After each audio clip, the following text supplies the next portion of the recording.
how race and ethnicity affects minorities. According to our notes in Sociology 101, race is a system and social invention typically based on certain physical characteristics, and it is very young as a social system in our history. Race is based on how we as a society sets itself up, and examples include white, black, Asian, and Hispanic. No biological basis is based off the idea of race. Characteristics found among a certain group of people can also be found by others in entire different regions, like curly hair or certain eye shapes. Humans are not too biologically different from one another, and according to Smithsonian National Museum of Natural History, 99.9% of DNA among humans are the same. And the genetic history dates back to 300,000 years ago in Africa of the Homo sapiens species. And ethnicity, according to the American Association, ethnicity is a social group of people that share the same language, ancestry, practices, and beliefs. Many different ethnicities fall into the category of a race. Examples include Japanese, Korean, Taiwanese, Nigerian, Egyptian, Jamaican, which falls into the category of black, and then German, Irish, Swedish, which goes into the category of white. Groups of individuals that connect with one another through shared beliefs and lifestyles built by culture. And it can be beneficial for minorities to stick together in ethnic groups to support one another.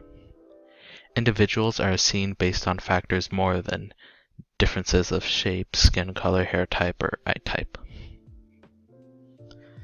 How do minorities really fit into this topic? According to Lumen Learning, minorities are individuals or groups of people that have less power overall in a society when compared to the majority of the population. And examples in the US include African Americans, Asian Americans, and Hispanic or Latino Americans. They have less political power and are treated differently based on stereotypes or lies to oppress or devalue their existence because of the race and ethnicity they are. And this is a problem because minorities are subject to living worse lives with less opportunity for better lives through getting jobs when compared to the majority in terms of power, which are white males. Inequality as a whole is only going to get worse if nothing is done about it. And some minorities are denied basic human rights that the US was founded on. They are life, liberty, and the pursuit of happiness, and that all occurs because they look different than a white male.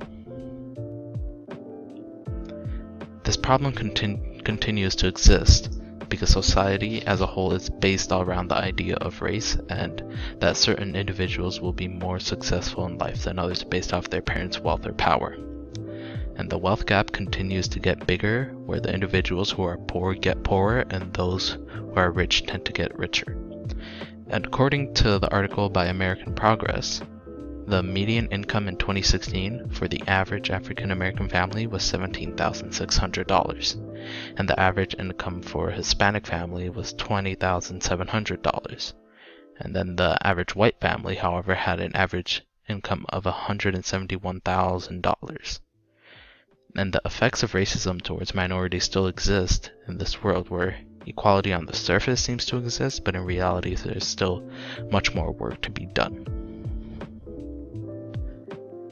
And some real-world examples include an immigrant in the US trying to get a job but denied because of how they look, a hate crime occurring in a Hispanic neighborhood with terms like "go back to your country," and then police brutality against those who are African American, like what happened with George Floyd, where he got murdered by police officers after being accused of paying a counterfeit bill to the clerk of a store in Minneapolis, and then getting pulled over by an officer for false reasons and being scared for your life because of your skin color. Is the video on exposing housing discrimination among minorities. To know just how big a problem housing discrimination is, the Department of Housing and Urban Development uses a measurement method that's called paired testing. In each test, two people, one white and one minority, call and then visit an apartment complex or a real estate agent's office and inquire about a house or apartment that was just advertised recently. And they make the same requests, and they describe themselves as having the same income, the same assets, and the same employment. So from the perspective of the landlord or the real estate agent, they really are completely comparable customers. The only difference between them is their race or ethnicity. And if over hundreds of tests, we see that the whites are shown more units, told about more units, that's solid evidence of discrimination. And if our work can rigorously and responsibly measure how often that's happening, we can contribute to progress towards eliminating that unfairness. Thank you for watching my video on discrimination between minorities through ethnicity and race. And here are my sources.